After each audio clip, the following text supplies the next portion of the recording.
Tudo bom, pessoal? Joia? Sejam bem-vindos aqui a mais um bloco da nossa aula. A gente vai continuar falando aqui, né, a respeito aqui da geometria, né, posição relativa Terra e Sol e da orientação do nosso coletor, tá? Então, toda essa discussão que nós fizemos até agora, ela pode ser resumida aqui através dessa figura.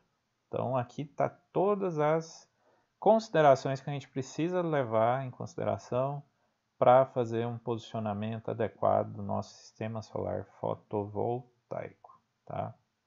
Então, por exemplo, primeira coisa, você precisa ter ali um compasso ou uma bússola para determinar, né, sua posição geográfica, norte, sul, leste, oeste. Se você estiver fazendo uma instalação no sistema no hemisfério sul, o seu painel precisa estar voltado para o norte geográfico. Se estiver no norte, precisa estar voltado para o sul geográfico. O problema é que aqui no país, primeiro é pensado a construção e depois pensa-se na instalação do sistema fotovoltaico. Então, dificilmente os telhados que vocês vão encontrar por aí vai estar alinhado para o norte ou para o sul geográfico, tá? E aí começam as adaptações necessárias de serem feitas, tá? Então, quais são os ângulos aqui considerados? Só recapitulando. O ângulo beta, que é a inclinação do painel. Então, já falamos que ou você usa a latitude, ou a latitude mais 15, ou a latitude menos 15 graus.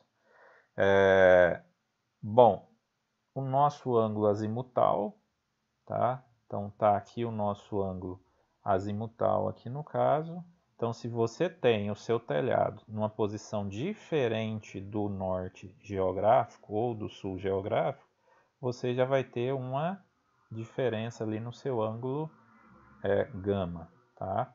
E aí ele vai variar ali de acordo com a sua posição. O nosso ângulo θ vai ser o ângulo incidente do raio solar. Então nós vimos que este ângulo incidente, θ, ele vai sofrer uma variação ao longo dos dias do nosso ano, tá? Então você vai ter uma variação θ ali ao longo do dia do ano e ao longo do horário do dia, tá? Então esse ângulo θ é o ângulo entre o raio solar direto e a superfície normal, tá? Já descontado aqui a inclinação do nosso painel fotovoltaico. E o θz, ele é o zenite, ângulo zenital solar, né? Que seria a inclinação do raio solar em relação ao zênite, tá? Além disso, a gente vai ter o azimute, o ângulo azimutal solar, tá? Esse ângulo azimutal solar, ele vai ser a projeção horizontal plana. Então, esse ângulo, ele pode variar também, tá? E aí você pode ter um ângulo azimutal solar diferente do ângulo azimutal do seu painel, tá? E aí, por fim, o nosso ângulo horário W, tá?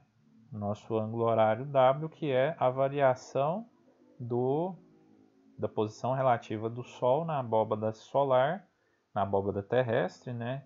Em relação ao horário do dia. Tudo isso, pessoal, para eu fazer um cálculo desse tipo aqui, ó. Então, se eu quero descobrir qual é a posição, né, ideal para eu posicionar, para eu saber qual é o ângulo θ solar naquele horário do dia, naquele dia do ano, naquela determinada localidade, naquela cidade, naquele país. Então, como que eu faço esse dimensionamento? Aqui temos uma equação básica.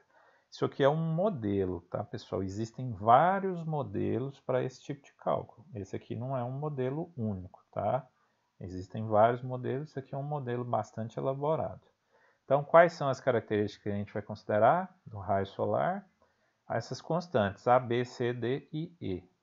A constante A, ela considera aqui basicamente o φ e o beta, tá? Então, só recapitulando, o nosso ângulo beta está relacionado com a nossa inclinação solar, tá? Esse φ ele está relacionado com a nossa latitude. O B está considerando φ, beta e gama, então eu estou considerando a latitude, a inclinação e o ângulo azimutal do painel. O C, inclinação e ângulo azimutal, constante D, latitude e inclinação, e constante E, novamente, latitude, inclinação e o ângulo azimutal do painel. Posso fazer por essa fórmula simplificada aqui também, tá? Então, você pode também fazer por essa forma. Bom, pessoal, ao fazer esse cálculo, o que nós vamos garantir? O que nós vamos garantir? O que nós estamos buscando? Qual é a posição do raio solar, tá? Aí você pode dizer para mim assim, João, mas por que isso é importante? Por exemplo, se você quiser aumentar a eficiência do seu sistema solar fotovoltaico. Como que eu poderia aumentar essa eficiência? Você poderia, por exemplo, aumentar a eficiência se você instalar um sistema tracker, um sistema de orientação no seu painel. Então, basicamente, tecnologicamente, a gente tem 3 tipos de sistemas tracker disponíveis comercialmente. O sistema de orientação em um eixo horizontal ou um eixo vertical, então são esses 2 primeiros, e o sistema tracker de 2 eixos, tá? No eixo horizontal e vertical. Aqui nesse gráfico a gente tem uma ideia do ganho em termos de produção ou em termos de irradiação, né, em watt por metro quadrado ao longo de um dia. Então, se você tem essa área aqui azul, entre o azul e o eixo X aqui, essa área seria de um sistema fixo. O vermelho seria de um sistema com um seguidor de um eixo, ou horizontal ou vertical. E aqui em preto de 2 eixos, tá? Então você ganha um espaço considerável. Você está falando ali de um aumento ali da ordem de 15 a 20, 25% de eficiência. Se você for colocar na ponta do lápis em vista do custo do sistema fotovoltaico, pode não ser muito atrativo, porque esse tipo de sistema é um sistema mecânico que exige movimento, logo exige manutenção, envolve motores, exige calibração também. Então você vai ter custos associados, tá? Então, via de regra, a eficiência que você ganha hoje, nos dias atuais, ainda não é tão viável assim economicamente. Mas quem sabe no futuro isso aí possa mudar, tá? Bom, pessoal, olha esse exemplo aqui, ó. Então ele está calculando a posição do raio solar, delta, para um determinado horário do dia nessa região aqui. Então a região novamente da Grã-Bretanha, Glasgow, 56 graus norte, 4 graus oeste, às 10 horas da manhã do dia 1º de fevereiro. Qual que é o ângulo? Para isso ele falou que a superfície do painel está orientada a 20 graus a leste do sul. Então aqui ele está te dando o ângulo delta, né? O gama, na verdade, né? Que é o ângulo azimutal do painel. E aqui a inclinação de 40 graus em relação à horizontal. Então o primeiro passo aqui é fazer o quê? É você calcular, para calcular o delta, você vai usar aquela equação nossa, tá? Para encontrar qual é o dia do ano aqui no caso, ó. Então dia 1º de fevereiro é o dia juliano 32, e no dia juliano 32 eu sei que o delta equivale a menos 17,5 graus, tá? A partir disso, agora eu vou calcular o meu θ, tá? Então, pegando aqui o nosso painel, olha só, vou fazer o cálculo do θ. Se eu considerar aqui aquela nossa equação e jogar os valores, as condições que foram utilizadas, latitude 56 graus, o ângulo azimutal do painel menos 20 e o beta de mais 40 graus, tá, de inclinação, eu vou chegar nessa condição aqui, θ de 38,5 graus, tá? Ou seja, esse nosso θ aqui vai ser justamente qual é o ângulo entre o raio solar em relação à normal do plano inclinado do meu painel fotovoltaico, já descontada a inclinação beta igual à latitude. Então é este cálculo aqui que você precisa saber, tá? E essa informação, então você percebe lá que embora o ângulo delta seja de menos 17,5 graus, você vai ter ali que o θ vai ser 38,5 graus, tá? E aí, se você quiser, você pode mudar o posicionamento do seu painel, se você quiser ter uma produção maior ou menor naquele horário do dia. Bom, pessoal, existem, conforme eu disse para vocês, fórmulas mais simplificadas, né? Uma outra simplificação pode ser essa aqui. Cosseno de θ igual a cosseno de ômega vezes cosseno de delta.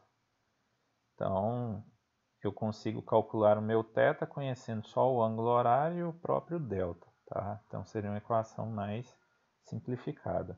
Ou eu posso fazer o cálculo também, não a partir de θ, mas a partir do θ azimutal, tá? Do ângulo azimutal, que é uma outra característica que você pode fazer para esse dimensionamento, tá?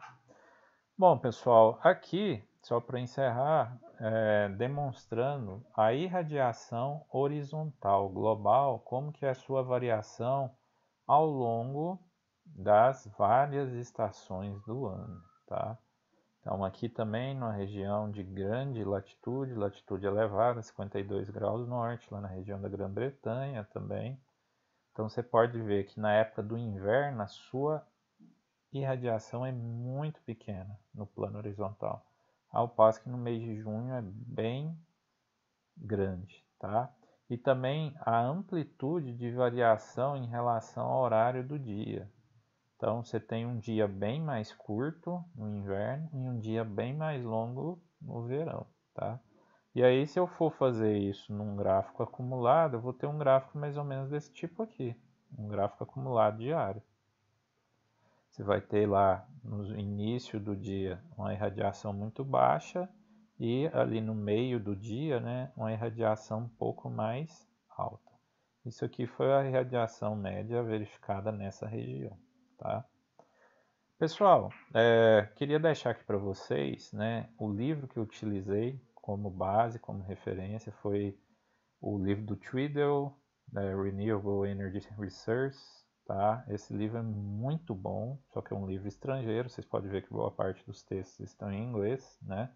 É da Taylor em França, a segunda edição de 2006, mas é um livro muito bom, muito completo, que traz todos esses questionamentos em maiores detalhes e também traz outras formas de potencial, de aproveitamento de potencial de energia renovável de outras fontes, tá? Então vale a pena aí vocês pesquisarem ele e terem ele aí como referência para vocês. Pessoal, muito obrigado pela presença, pela participação nessa aula. Essa aula foi um pouco mais longa, um pouco mais densa, porque precisava de muitos conceitos. Uma sugestão que eu faço é que vocês agora procurem esse livro, estudem, né, revejam toda essa aula, revejam todos esses equacionamentos, resolvam os problemas do livro, se vocês tiverem tempo, e principalmente respondam a atividade que eu vou deixar dessa aula lá para vocês. Não se esqueçam de responder a atividade na plataforma Moodle, tá? Turma, muito obrigado pela participação e até a próxima. Tchau, tchau.